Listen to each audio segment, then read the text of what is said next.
Here is a clan where 50 people are going to compete against each other to beat this indestructible pyramid base for the prize of $100. If you want to take part of the challenge and win $100 for yourself, then simply hit that subscribe button and turn on the notifications, because only my subscribers will be able to see the community post with the details where I am going to host another one of those challenges.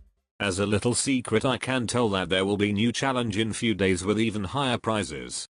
After I posted the tag where the challenge takes place, the clan was full in matter of minutes and it was time to explain the rules. First of all, everyone has one attempt. Secondly, troops, heroes and siege machines have to be deployed only from this box. And thirdly, first person to 3-star this base is the winner, or in case no one gets the 3-star, then whoever scores the highest percentage wins. It was time to start the challenge. Here we have the first competitor, and if you are wondering why do I constantly move my screen up and down, then after previous maze-based challenge where half of the competitors got disqualified, I developed low IQ phobia, which according to Wikipedia means fear of one not reading the clan mail in Clash of Clans and not following the rules. But surprise surprise, my guy Great Daga was higher IQ human being who read the rules, and it seemed as if we were off to a good start of the pyramid challenge until I realized that my man's heroes must have taken a day off in the office and went on a double date, leaving Daga the Great all by himself with his tiny little birdies whose maximum speed on a beautiful sunny day is 1 km/h and on a stormy windy day amazing 0 km/h. Not only did my guy forgot his heroes, but this morning he also forgot to watch the weather forecast of what's going on in Jaso's village, which made his little birdies turn into UFOs, which in case you don't know stands for useless flying objects. And then there were those two very angry archers left who didn't seem to like the heights, as they gave up soon after they were dropped at the top of the pyramid. Great Daga ended up with 29%, which was not bad result considering he was the first attacker, but it was far from over. As soon as I saw the next competitor, I immediately knew that this week's video might end up being 2 minutes long, only since my man came with those high level barbarians, in fact so high level that the game developers couldn't even be bothered to add the level number on the character icon, which made me so worried as young Jimmy when he realized he might never see his grandkids.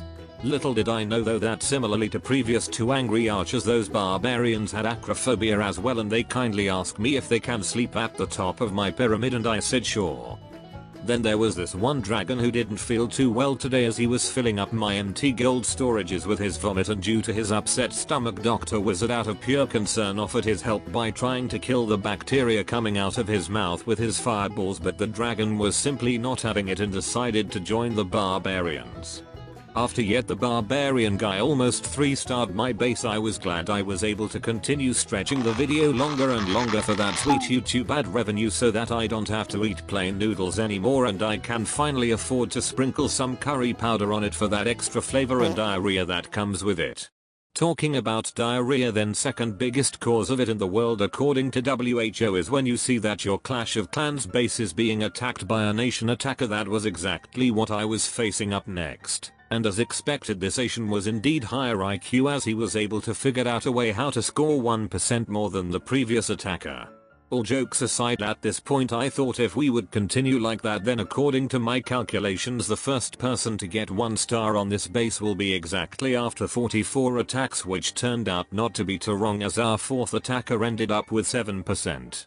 Then we got another 7%, then 8%, 8% again, 8% for the third time, 8% for the fourth time, which got me wondering, why is everyone failing against this base? Is it the fact that your boy Jaso is the best base builder in the world? Or could it be the shape of the base? Then I realized something. I realized that maybe, just maybe, I have accidentally created the Clash of Clans' very own Bermuda Triangle base that is literally unbeatable, and whoever comes near it vanishes. As different conspiracy theories circled in my mind, more and more attackers came to visit the graveyard at the top of my base until this 300 IQ attacker came around. What made his flying flamethrowers dying at the top of the pyramid more remarkable than all the other flamethrowers was the fact that one failed attempt wasn't enough for him, and his dream was to embarrass himself multiple times in front of the whole world, so I allowed him to do that. Little did I know though that those 10 seconds me writing a short letter to Raj in sincere hope he understands he can't attack more than once turned out to be the most useless 10 seconds of my life that I will never get back, as I saw he was back with the exact same army, and the only difference this time was that he decided to downgrade his brain capacity by bringing on the table 9% instead of 10 that he initially scored. People in the chat didn't look too happy, so I asked my good friend Melon Musk to do the honors and kick Raj out of the clan with one of his jujitsu moves. Once that was out of the way, I was still eagerly waiting to see if anyone can ever 1-star the pyramid base, and as the day went on attackers became better and better, but still the progress was so slow that I had to go to make some black tea to get that caffeine flow in my veins in order not to fall asleep, because it was getting as boring as watching Logan Paul and Floyd Money Mayweather hug each other for 8 rounds. When I got back I told the chat we need those couple of big boys to attack the base, otherwise we will be sitting here waiting until we all are pensioners. Luckily things were about to change as Mariner showed up. From my last week's video I remembered that he was one from the disqualified gang, and I can't say my hopes were too high at this point, but then I saw that my guy has learned from his mistakes and this time he followed all the rules. Not only did he follow the rules, but he was the first one to get 1-star to break the 26 attack long curse of people not being able to leave the pyramid's rooftop.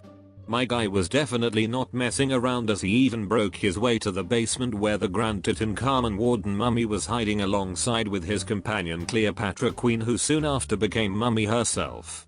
Mariner was able to enjoy his number 1 spot at the leaderboard for a couple of seconds until Yash V1 came and beat his score only by 3%.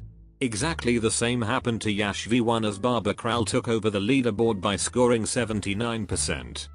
Because my MacBook's memory was about to be full from all the recordings, I decided to give people 2 more attempts before I was gonna announce the winner, and that's when Yasa came with his maxed troops and hero.